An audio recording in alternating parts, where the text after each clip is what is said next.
Hey guys, so in this video, I'm going to be answering Darian's message he sent me on LinkedIn asking, what do I currently delegate in the agency at the moment? What should you be delegating in your agency at the moment?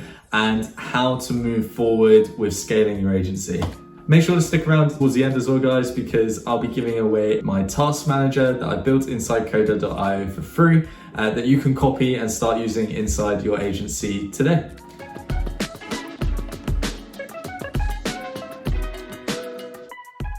Five months ago, I decided to stop doing all of the work inside my agency and instead have freelancers and contractors to fulfill it for me. I made this realization because I suddenly found that I was not really focusing on marketing and sales.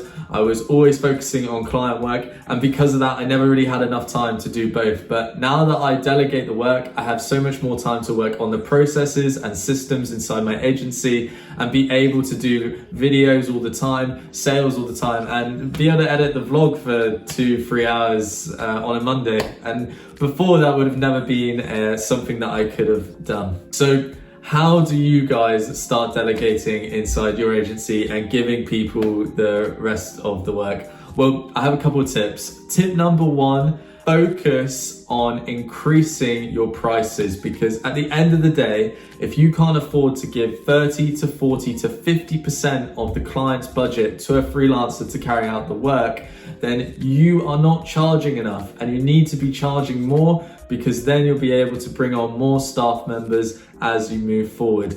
Number two, I would focus on your process. Have your process written down and put it into your task manager or some sort of document so that your freelancer can read it, but also you can follow the process and make sure that that freelancer is going through each step of the way. Number three, use Fiverr, Upwork, and Facebook groups to find your freelancers. These are great websites. I tend to find Upwork is cheaper than Fiverr. And as well as that, Facebook groups are a great way to connect with people and network. I met my current guy who works for me a lot through Facebook. Number four, make sure that you give your freelancer a test before they start.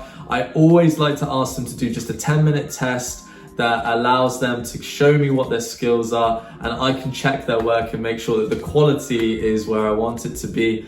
Number five, make sure that you know how to use the platform that you use. I was a Webflow freelancer for 2 years before I decided to go full agency mode, so I know most of Webflow and how to use it. Therefore, if a client meeting's coming up and 30 minutes before, error on the website, I will go into Webflow, I will make the changes, I will quickly hit that publish button and then go into the client meeting knowing, everything is okay.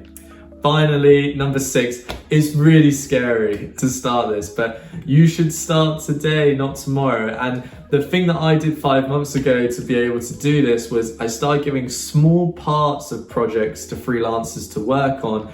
And slowly over time, as I began to trust them more and as I began to get used to leading people more, I slowly gave more and more projects away to the point now where I don't do any of the design work, I don't do any of the development work. My focus is I work on QA, so quality assurance, I'm project managing, I'm doing sales, I'm doing marketing. These four things are the pillars that are going to grow your agency, not actually doing the work. And you know, at the end of the day, when you can free up 4 or 5 hours of your time, then you're in a much better place. There's a really good Gary Vee quote where he says that by having staff fulfill the work for you, you can have the time and luxury and privilege to go away and do a 2 to 3 hour podcast, meaning you can then get in more clients. So as I said at the beginning of the video, if you would like a link to the document that I use to project manage, that is down in the description and the first comment.